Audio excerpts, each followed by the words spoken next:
Hello and welcome to the Marketing Week podcast, brought to you with podcast agency 1860. I'm Molly Innes, senior reporter at Marketing Week, and we're coming to you from our flagship event, the Festival of Marketing. And I'm delighted to be joined by Claire Sadler, Chief Marketing Officer at British Heart Foundation. Hello, Claire. Hello, Molly. It's amazing to have you here. And I mean, we're speaking off as I sort of mentioned before, I wrote up a story on your annual report last week. So we're coming into the podcast off the back of a record-breaking fundraising year for the charity. Can you tell us a bit about that and like what that means for your team? And then many questions in one here, but the role marketing's also played within that because it's a great achievement. Yeah, it is. It means a huge amount to me and the team at the British Heart Foundation. At a time, I suppose, when the work that we do has never been more needed. Cardiovascular disease remains the world's biggest killer. There are 7.6 million people in the UK that suffer from heart conditions, and we've all seen the size of the NHS waiting lists. So to deliver a record-breaking fundraising performance means a lot in terms of the amount of research that we can fund. And at the same time, everyone, whether you're in the not-for-profit sector or the business sector, will know that the economic climate remains tough. Household incomes, continually squeezed. The number of people donating in the UK has declined year on year for the last 5 to 7 years. So being able to deliver income growth in that climate, I suppose, makes it all the more special and all the more an achievement for the team. I've always believed that marketing is and always should be a driver of growth, and I don't think that's any different in the not-for-profit sector. Marketing has played a big role in our record-breaking year. I suppose when I joined the British Heart Foundation just over 4 years ago, I set out to do 3 things. One was about rebooting the brand and what it meant for people and the role it played in people's lives. One was looking at how we refreshed our product portfolio to better meet our customer and patient needs. And the third one was recovering and growing our income post-COVID. So I suppose the record-breaking year, I would say, has been a compound effect of work and having a clear strategy and continuous improvement and performance over time. Yes, it's a record-breaking year this year, but I think the groundwork and the work that's been done over the last 4 years has delivered that. It's very much been a compound effect. Regarding your team and the marketing team and sort of experiencing that and, seeing the report come out, knowing throughout the year the sort of performance, what impact do you think that's had on the marketers at British Heart Foundation as well? There's definitely a sense of pride, and there's a sense of momentum and ambition. And there's always passion and enthusiasm in spades within the charity because of the importance of the work that we do. But when the numbers are good, it always gives everybody a real boost, and that makes, I suppose, that is that momentum you take forward into the new financial year. So, coming back off the back of a record-breaking one, coming into this financial year, the team went into it on a really positive frame of mind. Mm-hmm. Definitely. And then going into the mechanics behind this from a marketing point of view, obviously marketing is not just campaigns, but I wanted to ask about, because there've been so many impactful campaigns from you guys in the last few years, last year especially. And I mean, one for me that one of the activations that I really enjoyed was within the Stick to Football podcast, because I really enjoyed that podcast, and there was a whole bit around the CPR training there, and it was so moving the way they spoke about it and the impact it was having. And I thought, God, that's going to reach so many people, and these things do reach so many people. But how do you, balance those? There's the big brand stuff. There's the sort of more activation based. I don't want to say, I'm not putting brand and performance against each other, but how do you balance having that mix of, impactful marketing and how it ladders up? I suppose, given my background in the commercial sector and my experience before, I don't think it's a surprise that I've come here and with the team have applied those fairly well-established principles around the balance between brand marketing and your direct response activity, and where you place your investment for both short-term and long-term impact. And we've we've very much applied that over the last 4 years, as well as along the way more deeply and more rigorously understanding what's working and what isn't, in terms of how marketing contributes to income growth. And my role here is essentially one of P&L owner, for everything that touches our customers. And I say customers in inverted commas, but patients, donors, fundraisers, supporters, shoppers. And I think, I suppose what that's brought is an ability or an opportunity to galvanise the team more around the customer and bringing the customer much more central to our approach. That there's always the tension between short and long term, but knowing the contribution that each makes to the income helps you make that right choice in terms of how much is spent on brand and how much is spent on performance, and you can tweak and iterate that over time. Of course, it makes a lot of sense. And as you referenced there with your, commercial background going into charity, obviously brings, a wealth of different experiences. In terms of the team, I know you mentioned it there and sort of bringing them on that journey too. How is the team, 4 years is both a long period of time, but also not, it's gone by in a flash. But how, what changes have you made within the team? Obviously, we know, charity budgets are, there's a lot of pressure on them compared to, sort of other industries, and making sure you have the right skills, the right capability, the right people within the team. How has that changed since you've joined, or what team have you built?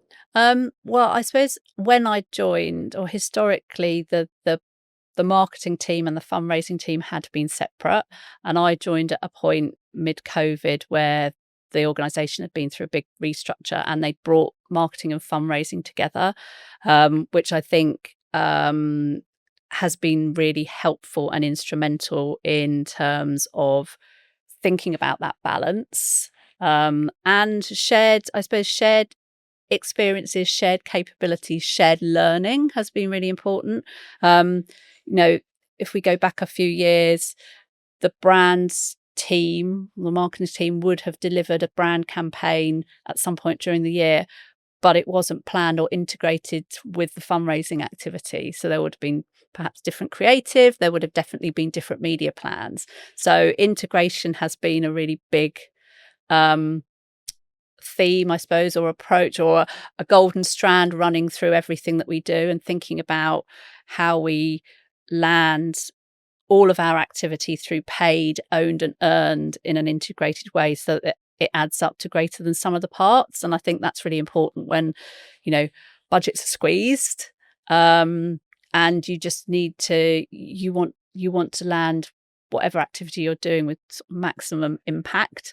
So I suppose changing the way that we work internally, and encouraging people to think about not just or encouraging teams, not just their bits of the activity, whatever that might be, but how that integrates with other areas of the campaign has been really important. And we'll always do, before we launch, we'll always do a walk the wall, so you can see what the customer's going to see through various channels in terms of paid, owned and earned, so that you get that joined up integrated experience and a joined up integrated message when you go to market.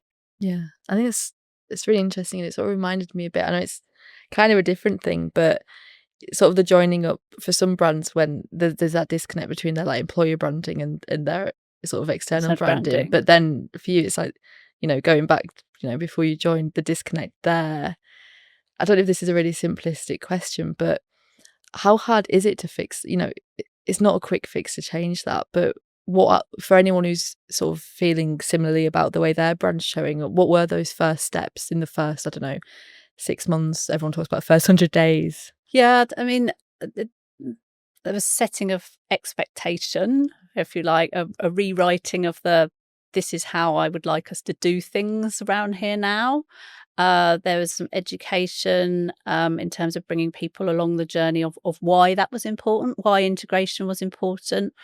So, you can use the data and you can use evidence in terms of the benefit of integration and how it has a bigger impact if it's all joined up. And then there's the ways of working in your internal processes to make sure that they support that integrated approach in terms of go-to-market. So, if we take the example around media planning, media and integrated media plans, thinking about who's your agency partner, and ideally only having one. Mm-hmm. Otherwise, it becomes impossible to deliver an integrated media plan if you've got several different agencies buying different pots of media. So there was, I suppose, there's winning hearts and minds and showing the way in terms of why it's important and why it would have a bigger impact or a greater impact for the charity, for the British Heart Foundation. And then there's the enabling bits in terms of how we do it, the processes and the ways of working, and then the celebration of when you've delivered it in that way.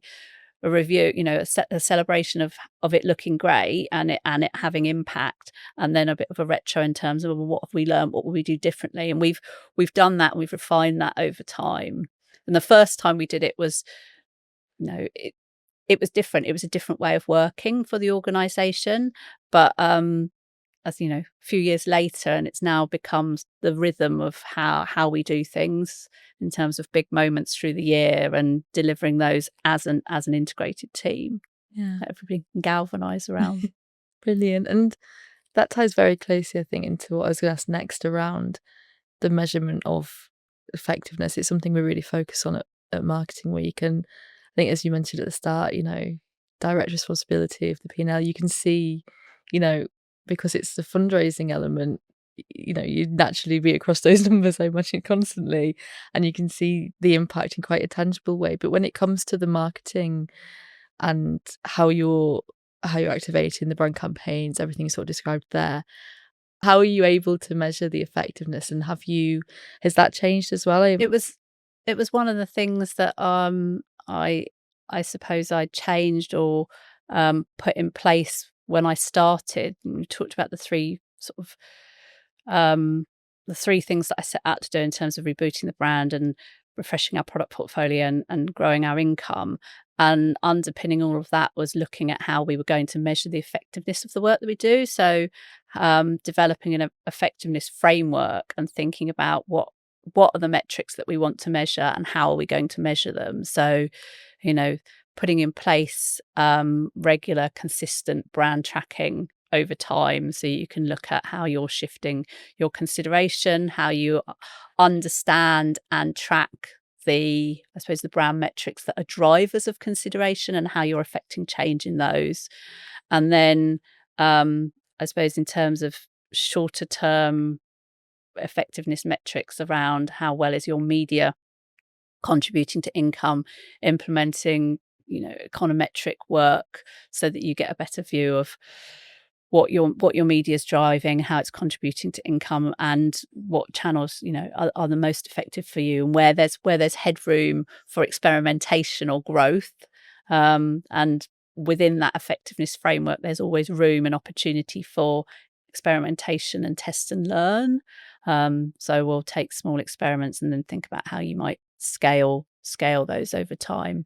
So there's a fairly rigorous and well-established framework across sort of short and long-term metrics. And then obviously from an income perspective, we review monthly numbers, as you would expect, every month in terms of how we're doing against our targets. Yeah, I think it's really interesting. And even, as you're sort of describing it, it sounds like common sense and straight, what businesses and brands should be doing. But having said that, so many aren't doing it in this way, even though it's so obvious. And yeah, it is, but sometimes it can be hard to gather the data. I mean, particularly with the econometrics, well, it took us 6 months to gather the data because you wanted to get, and this was a sort of COVID I started, and we wanted to go back 5 years and get 5 years worth of granular data. And when you've got several, you might have had a couple of different media agencies working with you prior to that gathering all your media spend for going back 5 years and getting that on a sort of weekly granular level takes a bit of time in terms of data collation, and the same in terms of our internal data. So that can make it hard, or you have to go, what data do we need? It's almost like a data feasibility piece that needs to be done. What data do we need? What data do we have? And set about gathering that before you can I suppose put in place the econometrics that you would like to do. Yeah, of course. It reminds me, our obviously every year Marketer Week does the career and salary survey, which surveys thousands and thousands of marketers, and it's always so much in it. We're about to gear up for the next one. It's just such a mammoth undertaking, but really important. However, within that, almost every year I've been at Marketing Week, so it's about 4 years. Data and analytics skills are showing up as the ones that people feel they're not developing, or they're sort of like undervalued within businesses, or there's a difficulty in sort of matching it with getting that capability internally. But it's so important. It's really important. And it's not just the capability to, if you like, mine the data or extract value or insight from the data. It's actually capturing the data in a way that makes it accessible to the business, the whole business, in a consistent, structured, well-organized way. And most businesses have a whole load of sort of historic legacy data in various different systems, and gathering that all together can be a bit of a mammoth task. Absolutely. And I wanted to ask a question. I know you touched on it at the start around, the charity sector is so squeezed at the moment. People's budgets are so squeezed. There's so much pressure. Donations are low, but you've completely gone the other, you've booked that trend. Is that the phrase, booked the trend? Or Yeah, I think we've grown better than the market. That's a better it's a more pragmatic way of describing it. I'm like, go on. But and I know there's so much within this, and there's so many levers that you've got to pull and so many different things that you have to do. If you could distill that down into something simple or just like a few words, or sort of the most straightforward way of answering, why has British Heart Foundation done that when other people, other businesses, other charities are really struggling with that? Yeah, I mean, I don't think there's a silver bullet for growth. I think doing the fundamentals well, and continuing to experiment, to test and learn, and to iterate are important and have been very helpful in terms of our journey to growth. But the fundamentals of understanding your customers, meeting their needs, making it easy for them, and building a brand that engages and connects with them all hold true. We've been strategic in understanding where our income growth is going to come from, which products or which fundraising activities, which customer segments, and then we've used that to determine, well, where do we need product or service innovation to help us drive that growth, and what needs to be true in order for us to drive that growth. What do we need to have in place, or what do we need to do to help us drive that growth? So I don't think there is a silver bullet. As I said, I think it's about doing the fundamentals well, and having a really clear direction. For us, it was making choices as well in terms of what you don't do, so you can focus your time, your resource, your energy on the things that you believe are going to have the biggest impact.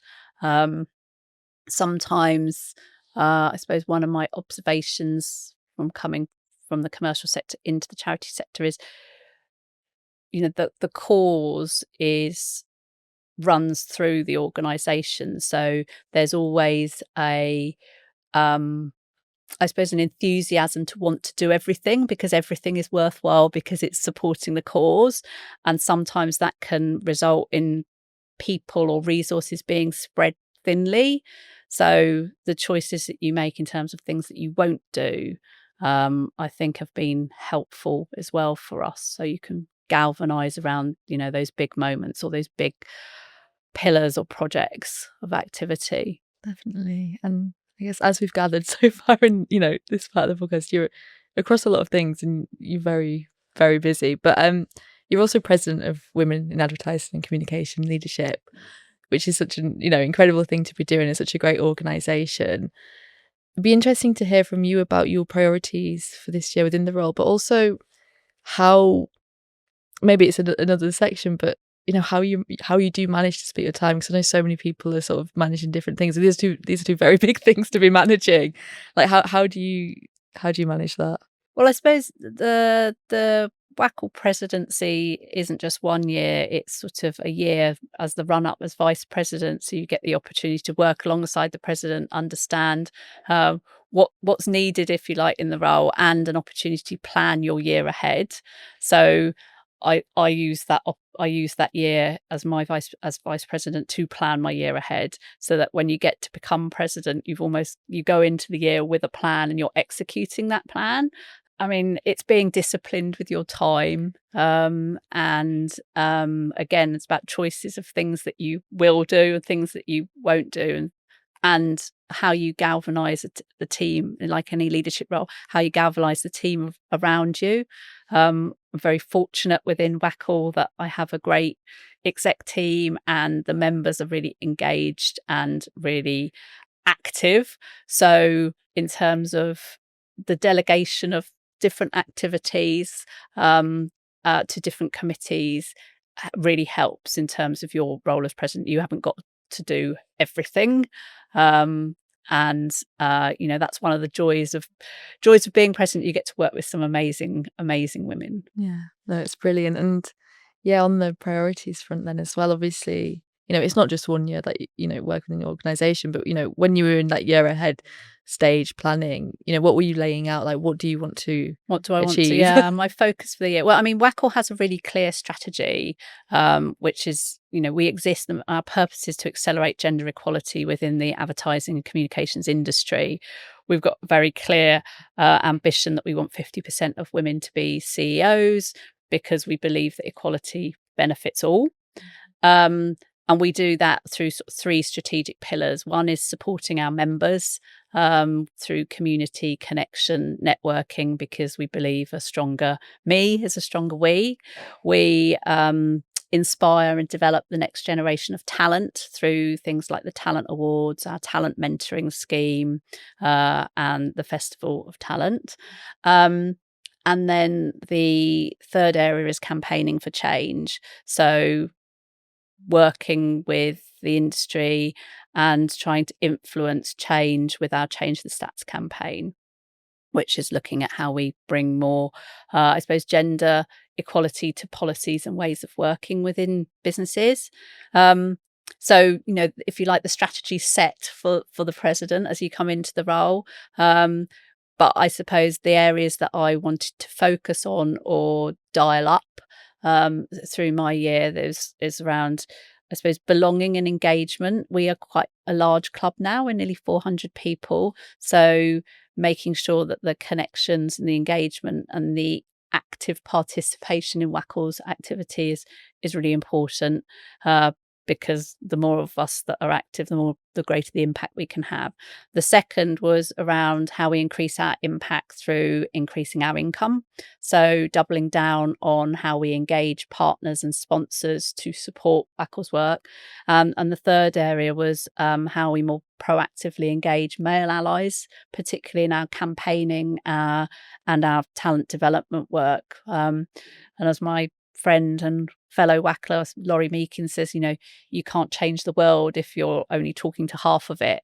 So I've been more actively engaging men within the conversation and within WACL's work.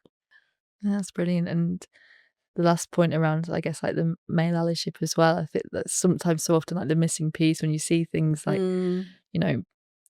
whether it's like, parental leave, or cause I did an interview and sort of the gist of it was around, the parental leave point. If more men are taking their parental leave, sort of like normalizing it, so it's not, that sounds like a very basic thing for me to say, but no, it's even true. stuff like that is still we as WACL hosted a House of Commons debate recently, which was on that very subject in terms of the motion, should we give equal parental leave to fathers as well.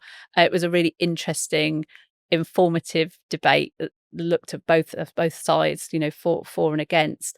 I think there's the fact that we had, as part of that panel, we had a male ally who was also a dad, and he very much was voting for the motion in terms of it being a positive move.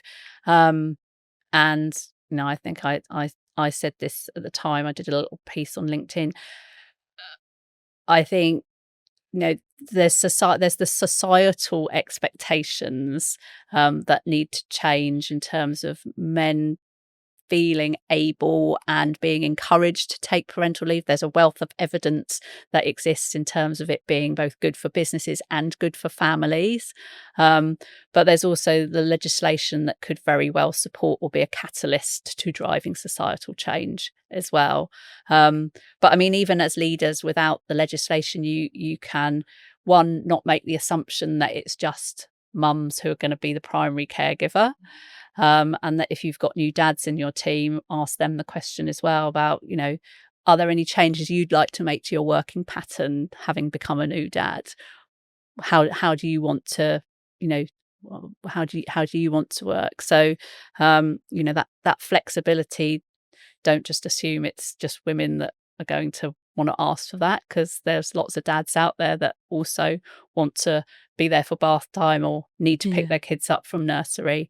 So I think we can all do that, in terms of just not making that assumption. Yeah, definitely. And I guess then, specifically on, within this industry, within marketing and advertising, again, I don't know the stats, but it leans fairly female, especially sort of more junior, middle, and then there is that disappearance of the drop off. Yeah, the drop off at mid management level. Yeah, and there's this could be like 3 hours of a podcast just specifically on that topic alone. But I wondered, sort of to end on a question about, beyond obviously the intentions and the strategy this year for WACL, in terms of the industry, what do you think the industry should be focusing on? Or I know it's hard to sort of drill that down because there are so many things that still need to change. But yeah, so I mean, I think in the time we're living in times where there's quite a lot of division and there's a lot of voices, and often there's a lot of quite vociferous opinions. I think the essentials, the good business principles apply more than ever. So standing firm on inclusion, equality and diversity, putting your money where your mouth is. So if you say you're going to support something, then we need to fund it. I've talked about, bringing everybody into the conversation. I think that's really important, that it's not seen, as a them and us. It's how do we collectively make the industry better.